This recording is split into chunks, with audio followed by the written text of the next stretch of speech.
What's going on, everyone? Welcome to the Tell Me More podcast presented by the Real Estate Cheat Code. I have Brian Bainbridge with us from Entrust Group at CRT Realtors, and I'm super pumped because, Brian, I always bring people on, and some people I know, really well. Some people I know a little bit, and some people, just been social media friends, or we've done a deal here or there, but don't really know that well. And we were talking a little bit before off, joining on here, and I just love hearing people's stories of how they got into the business, and understanding that there's so many different walks of life and career paths and journeys and all of that stuff. So thanks so much for taking your time out of your day today to jump on here and share your story. Yeah, well, thank you for having me. I really appreciate it. I feel honored that I can be on this amazing podcast. So I appreciate the invite. I'm excited about this interview. Yeah, of course. So Brian, what we do here is, I'm a big believer, and I see it time and time again, that usually there's a big influence in one's life, usually early on in their life, or a career change or something that has impact on their real estate business. So we always start from the very beginning of what was life like for you, as a child growing up. Where are you from? So I was born and raised in Worthington, not too far from here. So I'm kind of a Columbus native, and grew up in just a very traditional family. My mom and dad were amazing. My dad was one of my best friends, my mom too. But my dad specifically, when it comes to the business, he was someone that showed an amazing work-life balance. He was really good at his job as an attorney. He did workers' comp, and he was really well known in the circles of workers' comp. Did lobbying and all that stuff, but he worked really hard. But he was also home every night to see us. He came home for dinner every night, and was an amazing father, coached some of my baseball teams and soccer teams. So that was a big influence on me. Now he might have started reviewing cases after we went to bed, but he was always there. So I try to do the same thing with my family. Try to be a good realtor for my clients, but also there's that family time. So I try to keep that sacred. But I think that was amazing influence for me. And then also my Christian faith. I went to Worthington Christian back in the 90s, and was real involved in my youth group, and real involved in Rock City Church. So I think really that whole Christian faith, and also my mom and my dad having a good family life, really helped influence me to be a hard worker, to do it for Jesus, but at the same time, to really have that hunger to want to be successful and to do it for the right reasons. I think those two kind of go hand in hand. I mean, it's one thing to be successful. It's another thing to also have that grounded faith and the family to keep me grounded, to realize it's not always about me. So that's what drives me. Not only that, but and we'll definitely get to the real estate side, right? But that's the part that they don't teach you about real estate business. Not even real estate, but small business owners. Is like it's the mental side, right? Like you need the support, or you need your faith, or someone or something or whatever to lean on, because it will get hard. And I always tell agents, it doesn't matter where you're at in your career, if you sell one home or if you sold 500 homes. Like, we all go through the same stuff. It may look a little bit differently, but it's pretty much the same stuff. Like, we're all human, and I think that's so important, and we'll definitely touch base on it when we get to the real estate side. But spot on. Like, you need people, or your faith or whatever in your corner, because it's not all roses and things that you see on social media that the majority of people see. Right. Yeah, true. No, totally. Yeah. And it's there's more aspects to one's life that and I think if you look beyond just the business, I think, like, for example, my wife, she's a huge influence on me as well. I'm just so blessed to have her in my life, and as well as my kids. So just I think they help me become successful. I mean, you think some of those people that work from 9 to midnight, whatever, it's not a bad thing if that's your shtick, but I just couldn't do it without them. So yeah. So Brian, what did you do after high school? Did you go to college? Did you go into the workforce? What was kind of next step for you? Yeah, it's a good question because was not a realtor right away. And I'm a little bit older here. I graduated college in '98 and went to Huntington University. Did the 4-year plan. It's by a miracle of God there, but um, Was school graduated not from your college. thing? What's that? Was school not your thing? Oh, no, it was. I mean, I love school, but it was one of those things where my dad was an attorney, my brother's an attorney, but I'm like, I'm done. I'm going to get my bachelor's and I'm out of here. I'm not going to go to school again. I'm always learning, but I think I always am kind of see myself as also a self-taught person, even though I Mm, do have that bachelor's degree. But it's one of those things where I'm always learning on my own as well. I'm always striving mhm, to know more outside of the classroom. mhm, But I got out of college during the dot-com boom of the late '90s, and I had some friends that went into technology. I got into technology. I was always kind of more of the never a real huge techie, but I was more of a salesperson, and mm, I liked technology at the time. Got into it. That's one of my first sales jobs. Kind of funny. I met my broker Jeremy Pate, a good friend of mine. We've been friends for 25 years now, but we used to sell cell phones together in the late '90s. It was '99, and it was funny. The cell phone we had, I think I have it here somewhere. I'd have to look for it, but it was huge, and it only worked in Columbus. It was like an amazing phone in Columbus, but you couldn't go to Cleveland or Cincinnati with it. That's that's the beginning of the cell phone years. But yeah, I met Jeremy that way. And then I got into software sales. I got into software consulting sales. Sold design software in the 2007, 2008, and 2009 range. But at the end of the day, I was not fulfilled. I felt like I mm. was selling to large organizations, and I don't feel like I was making a difference in people's lives. I was just kind of helping, trying to knock on the door of a CFO or a CIO, and it was just kind of like a rat race, and I didn't really feel like it was filling me up, filling my bucket. So yeah, do you want me to go into how I get into real estate now? Yeah, I would, I'm just curious of like, sales, Hmm. that's typically, you know, I think everyone's selling something, some way, some shape, some form, Right. right? But not many people come out of college and are like, I want to get into sales. You know what I mean? Like, Yeah. did you grow up? One of the questions I always ask, and obviously, in the family attorneys, Hmm. were you just gifted that way? Was that always just Yeah. your interest? Like, what was it about sales of diving into that side of the career first? Yeah. Well, it's kind of funny because when I was in college, I majored in history. So it's like, I just love history. But kind of sometimes in college, you're just like, well, how can I get good grades? And I'll just major in history. So I did that. But then I'm like, what am I going to do with history? I don't want to be a history teacher. I mean, Yeah. I mean, God bless those that do that, but I just wasn't my thing. And then I was like, well, maybe I'll try to get into public relations because I got the gift of gab. I like to talk, and I'm a total extrovert. So I think that was kind of how that got into that. But then I was like, my first job out of college, I was in with the state of Ohio. I was working as a PR person. I hated it. So I'm like, maybe I should get into sales because I feel like I'm good at Mm, with people. I'm good with making friends and stuff like that. So that's kind of how that all started. Kind of thrust into it. And then also the technology boom of the '90s. I was like, well, everybody else is doing it. Why not? Why not mm, me? I get into the technology yeah. industry. But it really, at the end of the day, I wasn't feeling fulfilled after 10 years of that. I just was like, man, I need to find something else. But I'll tell you though, getting it, just preluding into real estate, that those 12 years of heavy cold calling, heavy Mm, prospecting, heavy just knocking on doors. And I remember the first time I made a cold call when I was working with Jeremy Pate. I was literally looking at a yellow pages, calling businesses. I was calling attorneys because that's who my dad knew, to sell cell phones. And this guy called me, and the first call I remember, he called me and he goes, I go, hey, am I talking to so and so?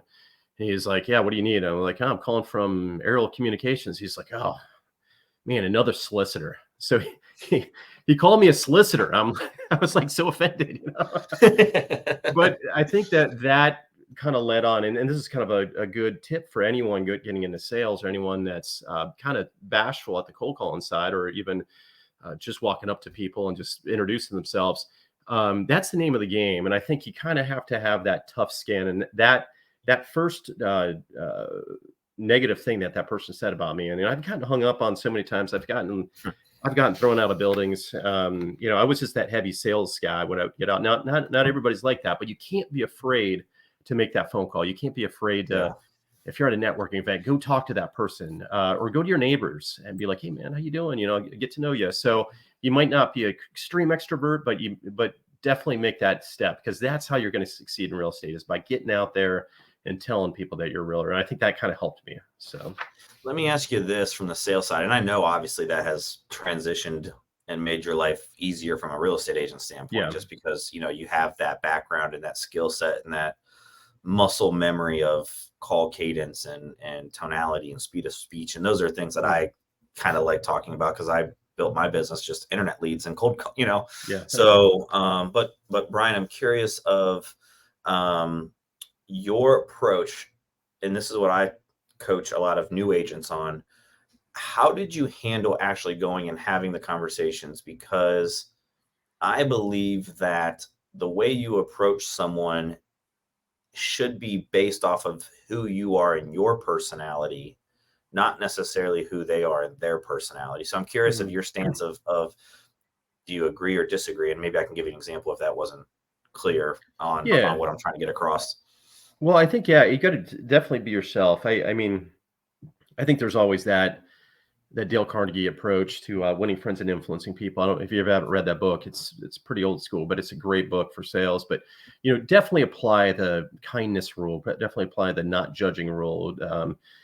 Be encouraging. Be praiseful of people. Especially you, John, with this awesome podcast. This is amazing. So it's things like that. It's you got to apply those basic principles of human interaction. But at the end of the day, I think you kind of need to be yourself. I think people appreciate people that are genuine, and that can be yourself. I know my clients, I can be pretty straightforward. Anyone that knows me, I can be kind of blunt sometimes, but I try to hold back on saying anything rude or inappropriate, but I usually shoot it straight. But you got to be yourself at the same time.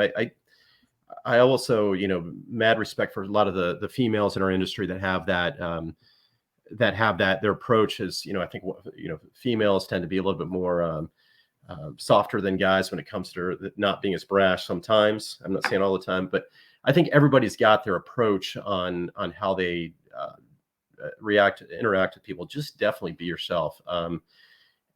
I think also another thing is chemistry is a big role too. I noticed with some of my clients, I have better chemistry with some of them than others. And the ones that I have good chemistry with, I get leads from. I tend to get, they tend to refer me more. And those are my friends too. I count them as friends. So definitely be yourself so you can make those lasting friendships and lasting client relationships. So does that kind of answer your question? Yeah. Like for me, a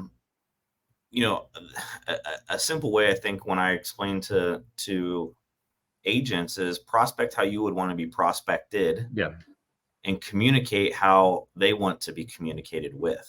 Right. So like for me, you're more extroverted, right, and maybe a little bit more direct. Me, I'm more introverted and more laid back. Right. So when I'm reaching out to people and prospecting, I'm putting myself in their shoes and saying, okay, if I was John on the receiving end of this, would I want a phone call? Would I want a text message? Would I want an email, with that follow-up? And what it allowed me to do within my career was identify and find people that are similar to my personality. And I think, you being in the business and sales and me being, I think we can both agree that typically we work with people that are similar to who we are and how we are. Right. And that's just a little hack that I figured out over the years of like, if I just prospect my way, I'm going to find my people.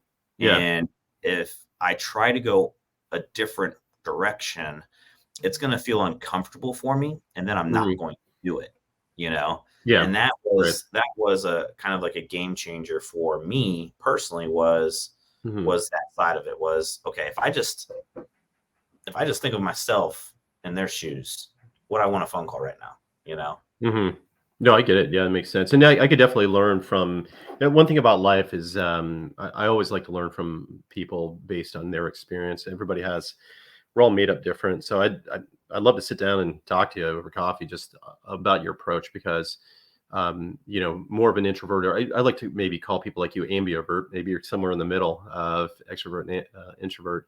love to learn from that, because that approach is something that I could probably always learn from. And being a lifelong student, there's always a new approach that I'm always looking for, or even trying to hone in on my approach. I've been in sales for 23, 24 years now, but I'm always learning. So I'm always open to hearing. So yeah, teach me.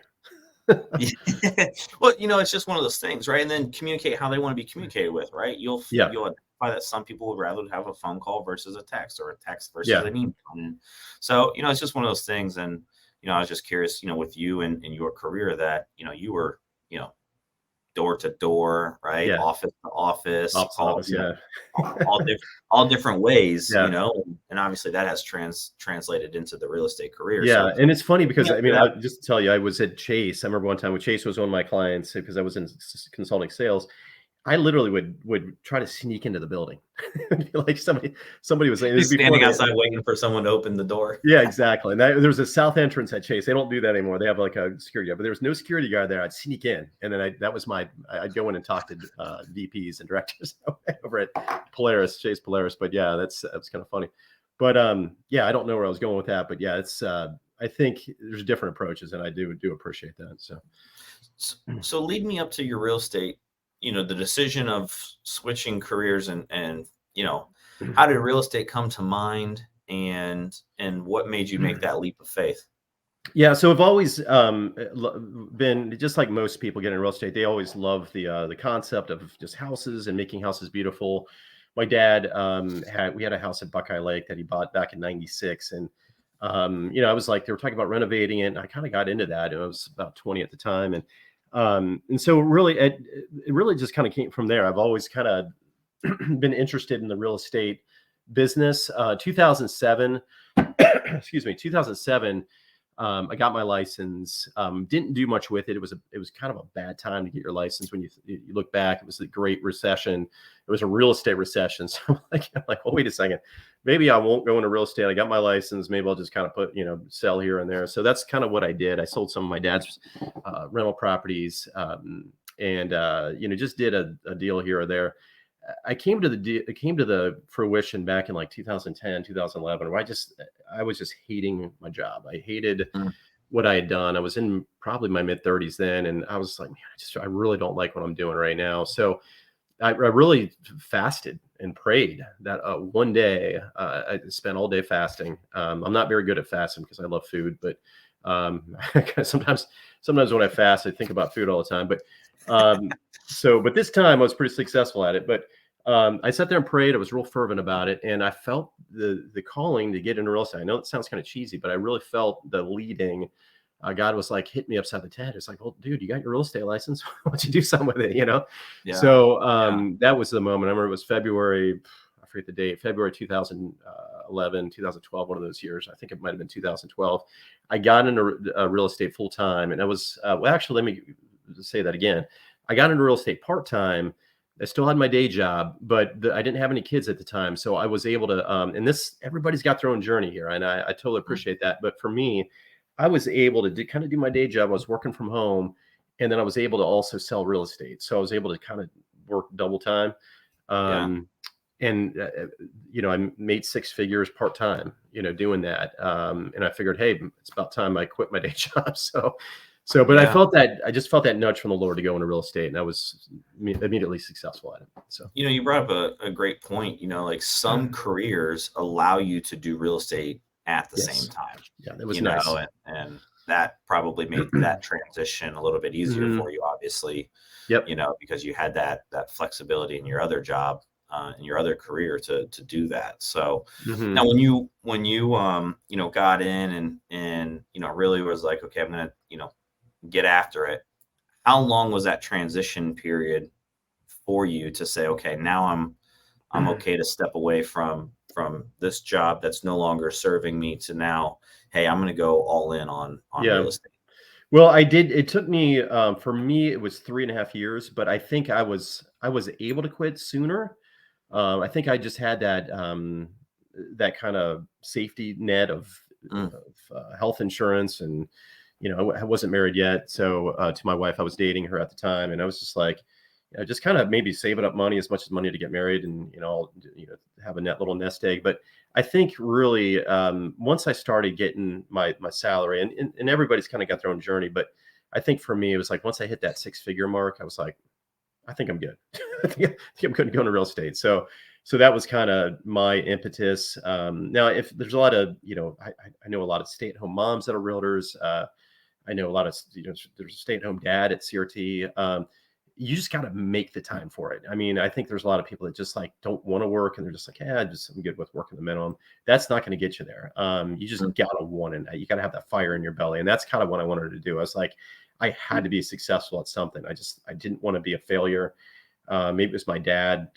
My dad was never real, hard on me, but I saw my dad work hard. I saw my dad successful, and I started seeing my brother successful, and I'm like, man, I feel like I got to do the same. And it was just more of a fire in my belly to really want to be successful in real estate. And that's kind of what got me there. So if you're a stay-at-home mom, or if you're a stay-at-home dad, or if you're just, working a dead-end job, I mean, just want it, and then you can do it. Yeah.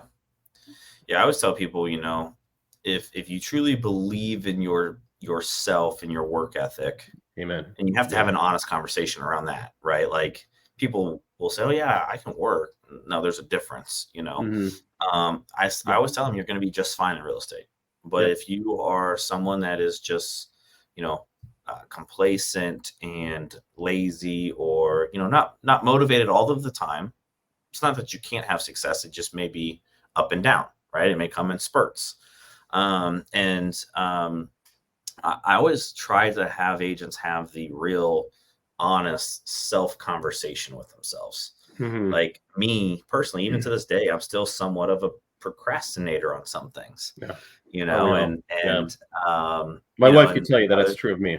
And it's just, but you have to be real with yourself on some of that stuff, and there's the one good thing about real estate is you can take the day off and it's not going to kill your business. You could take a week off and it's not going to kill your business, but there is a fine line between relaxation and laziness, and you got to be able to flip that switch and get back after it. So, Brian, I'm curious, when you made this transition, obviously it was kind of, you're going through the recession period, coming out on the other side. Did you have supporters or doubters? I always had supporters. My wife was real supportive of me. I was dating her at the time. She didn't love the fact that, I might work weekends, but because her mom did dabbled in real estate a little bit. But she was fully supportive of me. My dad was 100% supportive of me. He always loved the idea of real estate because he was a real estate investor on the side. He did bought some plots of land and turned them into subdivisions and stuff like that, some rentals. But so that was another thing, is I saw him do it. And my wife also had the desire to get into real estate. We now do, we're full-time realtor, part-time investors. We invest, do some flips and some rentals here and there. But so I think I had more encouragers than doubters. I can't think of anyone that really doubted me at that time, which was great. So that was a good thing. Yeah, I think it's so important. I think it's important, for both, right? Like, some of us need that fuel to prove someone wrong. Yep. Right. And some of us need that comfort in saying, hey, you got this, right? Because it's not all success, right? Yeah. There's definitely a lot of failures. I'm curious for you, when you got in, I know you said you made 6 figures. What was that first few years like? Was it success? Was it struggles? And then how did you focus on even building your business at that time? Yeah, I mean, so that's a great question. Thanks for asking that. My first year I made $7,000. It was not like, some people are like, oh man, this sucks, $7,000. I mean, I literally, the only sales I had my first year was my brother's buddy, who was a real estate investor. He didn't have an NAID, which is what you need to buy HUDs. It's a certain designation to buy HUDs. His brokerage did not have that. He was a broker. HER, which he was with at the time, did have it. We were a team, Columbus Realty team, CRT Realtors, under HER at the time. And he was the only one who gave me sales. I made $6,000. So it was a matter of, literally, just to answer your question, I told everyone. I mean, he figured out because I sent him an email. I email blasted everyone, and everyone I had an email for, sent letters at the time. It was just like, sent literally, it was like a form letter I sent to my dad's friends. So I really, when I was starting out, I just told everyone. And then I would, my neighbor, I lived in Westgate at the time, over in the West Side, very popular neighborhood amongst us, the young hipsters. Um, my wife had bought there in 2000. She bought there in the year 2000, which is a great time to buy over there. But I would go door to door. I would literally, and I wouldn't knock on the doors, but I'd leave a flyer on everyone's door. I got involved in the neighborhood. So getting involved in the neighborhood on the West Side was crucial, because I was a Hilltop area commissioner. I was got on the board of the Hilltop Business Association. I was on the short time. I was on the Westgate Neighbors Association board.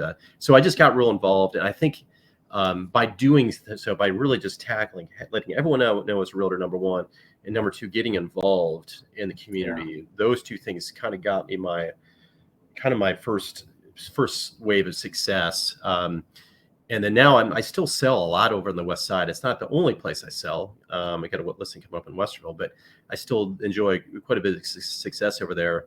And it's also heartwarming for me to do that, because I know the West Side has struggled through the years, through just being certain areas of it being blighted. So I feel like it's almost like something that God's kind of called me to do, is just try to help the West Side out as much as I can. And even if it's in little ways, my impact, even if it's a little, I just love the fact that I'm helping that neighborhood out in any way possible. And I do sell a lot in those neighborhoods. And even I try to seek out, investors that are going to do a good job. And I kind of get on my investors that aren't doing a good job and say, hey man, you got to make this a certain way. You can't be selling this piece of crap to the public. So I kind of, a little bit of a stopgap for some of those investors I work with, and they appreciate it at the end, because it ends up selling for more, So, Right. So yeah, this is a long-winded answer there. So, no, I love that, and that's why I love having, just successful agents coming on here, because I think you're the first one that has specifically said that you got that involved in the community, in the neighborhood, to that level, to that extent. Obviously there's people that get involved in their neighborhoods, but, getting to, some of the more public roles, right? And that kind of was a focus, of yours. I love that, because, that's why I love, there's so many different ways to find business and do business. And you just got to figure out what works best for you and who you are and how you want to build it. Amen. Yeah. I think about like moms, for example. I live in UA now, and I go pick up my boys from Greensview Elementary School up here in North UA, and I see these moms all talking to each other. It gets these little mom cliques, So I think about some of those realtors that are moms. I mean, just get involved in some, the PTO, or any kind of little, school booster or anything like that. They're mostly women in these things, and I think I encourage any woman realtor to get involved in that. There's a couple of realtors at CRT that kill it, just because of those kind of mediums. So whatever it is you can get involved in, take a look at it. Any of your sphere of influence. You might have a church, you might be Jewish, and you might have a synagogue, or a temple. I mean, whatever it is, get involved, because it will help you give back. It'll also help you get business as an indirect result. So. Yeah. So lead me up to kind of current day with your real estate business, just kind of how you built it, thought process. Has it changed over the years? Lead me up to kind of current day. Yeah, I mean, I think really, and that's a good question too, because I started out just beating the streets, trying to get my name out there. I feel like I'm still doing that, though. I think as a good salesperson, you're always trying to prospect and get new business. I'm in the training called Floyd Wakeman. It was very HER based, and I kind of took it with me when I went to CRT. But training the brain every morning, getting up and just praying, or just trying to get your mind right in the morning. Has always kind of helped me. So I've been doing that throughout my entire career. But I think really from where I started to where I am now, I do have a team.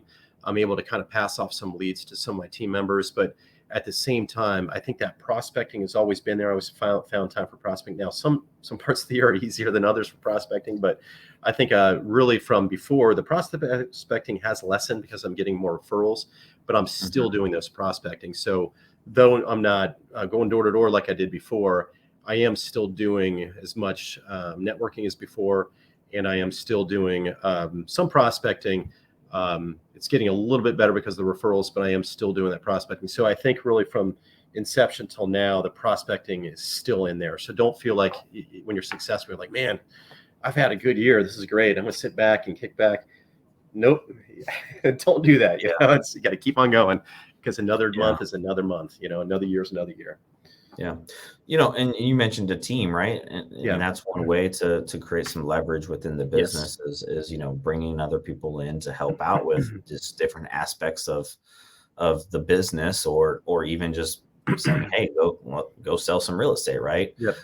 For you, what was kind of the decision of hey, I want to go from solo agent to now, having other people that you're responsible for?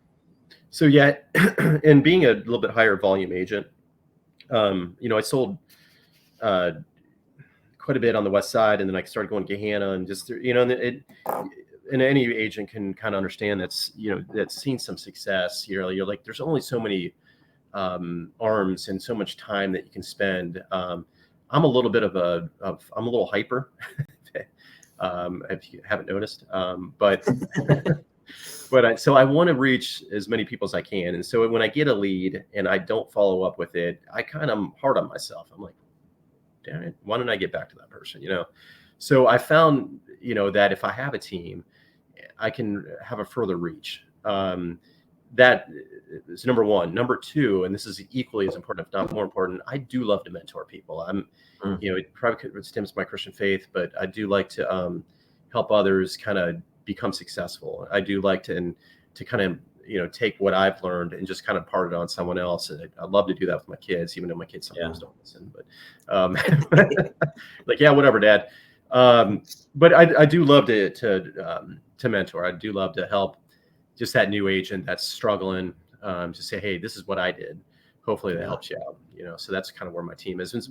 I've had 4 pretty good team members, and they've been with me for a while. I'd like to grow that, of course, but I'm kind of picky about who I want on my team because I want someone that's going to want it, not someone that's just kind of piddle around.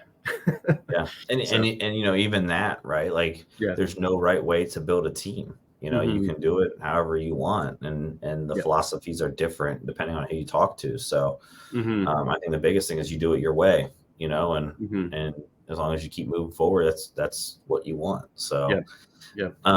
Brian, I want to switch gears a little bit, and look to the future within your business and some of the things that you're, looking to do moving forward. What's a goal or something that you're trying to accomplish in the next 12 months? Yeah. Well, I'm studying for my broker's exam. I was gonna try to do that in November, but it's just because I've remained busy. The second half of the year has been busier than the first quarter of this year. The first quarter of this year was a little bit weird because there's high interest rates. So I've been pretty busy. I'm still busy right now, which is good. So I kind of pushed that broker's test out to the end of January. So I'm going to be taking that at the end of January. So getting my broker's license completed. I took the classes last year that I needed to take.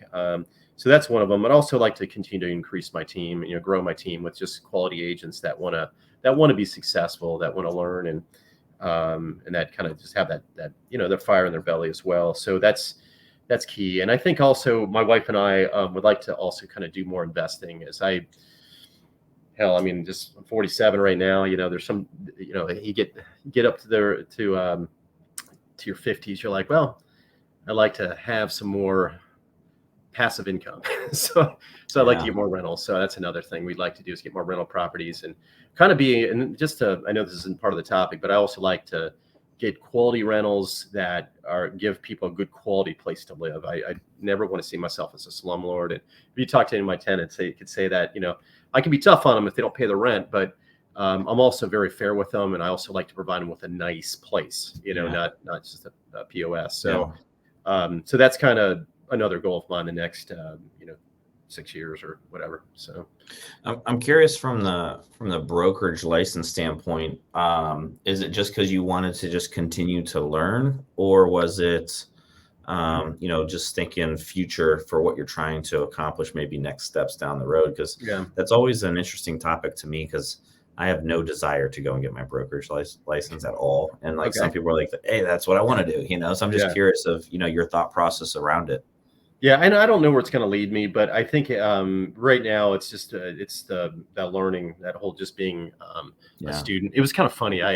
when I took my brokerage classes, I had 2 of them that I just had to take because my bachelor's kind of helped me with the 2 others. But I kind of enjoyed it. It was kind of fun. It was an economics class. I kind of nerded out on that, and it was kind of fun. And a business, I think it was business ethics or business law, I think is what it was. I was like, yeah, this is really fun. So it was kind of fun to go back to school for a little bit. I did way better at these classes than I did when I was 22. It's kind of funny how you mature. You actually, like, I'm a better student now. So that was kind of fun. But I think I just like to achieve. And like I said, I think the hyperactivity within me kind of leads me to do more and more. Jeremy Pape is also a great influence.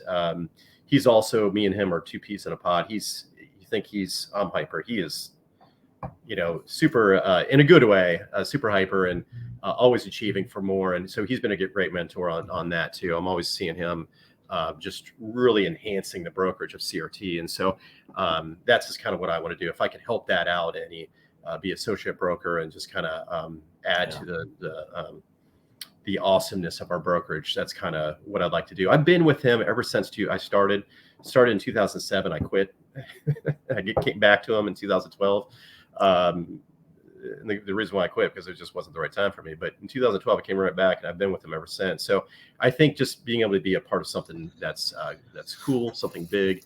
I like what CRT is about, and I'd like to be just part of that even more. So yeah, no, I think that's so cool. I mean, same thing with me. Like, I've been with my mentor team lead since day one of my career. Like, Ryan really is the first person outside of Tracy Chambers, who got me in front of Ryan. Really, I haven't left, and you don't see that in our business, in our industry, anymore. Totally. And it's not a bad thing. It's not a good thing. It's just the nature of the business. So but for you, it sounded like you guys had the friendship and things way before even real estate. So was Jeremy obviously he got in way before you did? Yeah, he got in 2003, and he's been a brother to me. I mean, I think we've been buddies. We were all drinking pals, back in the day. So we used to go out and just have fun as young gents. And then after that, it's just we maintained a really strong friendship through the years. And so he's been not only a good mentor, but he's also been a good friend. So I think that's been a good impetus too. So I can't stress enough the power of having a mentor or mentors or a coach or someone that's just to show you the path, just to give you the path. And obviously it's up to you to walk down that path and follow it and listen and all of those things. But it's a separator, like everyone that comes on here has had someone or a group of people that poured into them. Yeah, I was listening. I'll tell you a great book, by the way, Arnold Schwarzenegger. I never thought it, I've always seen his movies and stuff like that, but it's called Being Useful. Read it. It's a new book that he has out. One thing he says in that book, and it just very good success book if you want a good business success book to read, because Arnold's more than just an actor. He's been very successful as a real estate investor and as of course the governor of California, and he's got a nonprofit now. But one thing he said in that book, he goes, "There's no such thing as a self-made man or a self-made woman. There are people that helped you become who you are today, that supported you along the way." And I definitely kind of see myself as that. I started from scratch in the real estate business, and I could probably claim that, but at the same time, there were people like my dad, my wife, my Jeremy, my friends that were all there, cheering me on and encouraging me, that helped me become the guy I'm today. Coupled that with my faith, so it's been great. So yeah. I know you mentioned, in the next 5 years or so, you want to do more of the investment stuff, from a personal standpoint. Just curious, is there anything within the business that you're really trying to accomplish during that time frame? You mean within the real estate being? Just within your business. Yeah, I'd say, just being, just getting a stronger team. I look at, and I don't know what this is going to go. I'm open to God's leading on this, but I look at people like Julie Wills. I don't know if you know Julie Wills. She's got a really strong, really good friends. Yeah, I love Julie. She's amazing. Her team is like, everyone's got a role. It's like Julie might list the property, but then I might talk to Vince, on her team. I might talk to whoever else that does this. And so it's like a well-oiled machine. So I would like to potentially explore that. Same thing with Sam Cooper. Mad respect for him and his team. I see a lot of, they indirectly are mentors too. I talked to Julie a little bit more, but yeah, I'd love to kind of create a team like that. Maybe. I don't know. We'll see. Yeah, that's awesome. Yeah. What's a legacy goal for you? What's something you're looking to hit and leave behind when you're no longer here? Yeah, and I was thinking that the other day. I recently lost my father, so it's been he's left a great legacy. And I was kind of looking at my legacy recently. I've just been kind of thinking about it. And, I'd like to get, another thing I like to do is maybe get involved in more committees on the board. I feel like I've been so busy with my business that I haven't had enough time to give back to the realtor community. I always try to be as nice and genuine to people I work with and try to provide a nice, smooth transaction. But I'd like to get more involved in the Columbus board committees. I'm currently a member of the Affordable Housing Committee, but I'd like to get involved more. Maybe I'm also kind of involved in politics as well too. I ran for Columbus City Council in 2013. I running for a state central committee for the Ohio Republican Party. So little things like that I'd like to get more involved in. Again, it all goes back to just giving back. Getting involved in the Columbus board a little bit more, than also within my within the political realms, helping candidates I believe in. So I think and at the same time, just being a better father. So I think those main things are kind of, and being a better husband. I know my wife's listening to this. So just being, just all around, kind of like my dad, like I said, being good at what I do, being involved in helping the community. And when I say community, my sphere. And then also, very important, my family. So I think I just want to continue those, as a legacy, being a well-rounded person. And really, I want my kids to say, man, he was a great dad. He was very successful, but he was also a very great dad. So that's kind of what I want my kids to say about me when they're at my funeral. So and people just saying, hey, he did love others. He was one that gave back. So those are very important things to me. So. No, I love it. I think that's a question that a lot of us maybe don't think about that often. Yeah. I love that question. Yep. Brian, what's last question for you? And again, thanks so much for your time today. What's a piece of advice that maybe you received, one that you give, one that maybe you wish you would have received, getting into the business that you would like to share with our audience? I think one thing that really kind of helped me in my beginning is the 7 Habits of Highly Effective People by Stephen Covey. It's the first thing that comes to mind. It's like, don't complain. I mean, don't whine, just get out there. That's habit 1 is that you can control your reaction to things. You can control how you get up every day and your mood. You can either be thankful or you can just be a sourpuss. So I think and I'm not saying I'm perfect with that. I'm not saying I'm always going to be, Mr. Cheerleader and always peppy in my days, but I think at the end of the day, you just got to decide for yourself how you're going to react to the things around you that are happening. And are you going to take that whatever's happening to you and have that inner fire to help you go, even though it might be storming outside, you got that sunshine in your heart. I know it sounds kind of cheesy, but you got that to keep on moving forward. And you just got to decide how you're going to react to things. And then also at the same time, you have a sphere of influence, use it, take that sphere and make it bigger. You have a sphere of influence and a sphere of concern. So take that sphere of influence, things that you have control over, not the things that you're concerned about outside of that. There's a national deficit I'm worried about, right? I can't do anything about it, but I can control my influence, like my kids, my job, my household, my friends. I can be a positive influence to that sphere. So just definitely be responsible with that sphere, and then use that sphere to benefit others and to also get your name out there in real estate. So I love it, Brian. I really love the conversation and really getting to learn, your story, your journey, just how you built the business and where you want to take it to. So I appreciate you so much for jumping on here. And, those that are watching, Brian's phone number has been at the bottom of the screen. If you're thinking about buying, selling, investing in real estate, please make sure you're reaching out to him. If you want to pick his brain from a real estate agent standpoint to another real estate agent and team lead that's been in the business for years, give him a call, shoot him a text. But Brian, for those that are listening in, maybe on the audio podcast, what is the best way for someone to connect with you and to chat? Yeah, and John, I really appreciate that. This is a good selfless tool that you're doing, and I appreciate your humility and your ability to to do this. And again, I'd love for you to coach me on how to do this, because I'd like to maybe start my own. But anyway, yeah, it's, if anybody wants to reach me, 614-560-3018. And then my website is homeentrust.us. That's 1E, homeentrust.us. So appreciate that. That's awesome. Brian, thanks so much again. And, if I can do anything for you and pour back into you and your team and help you out in any way, please reach out to me. I'm here to help you any way I can. Okay, great. Thanks, John. I really appreciate this time. So this has been fun. All right. So We'll talk to you here soon. Okay, great. Thanks. We'll see you.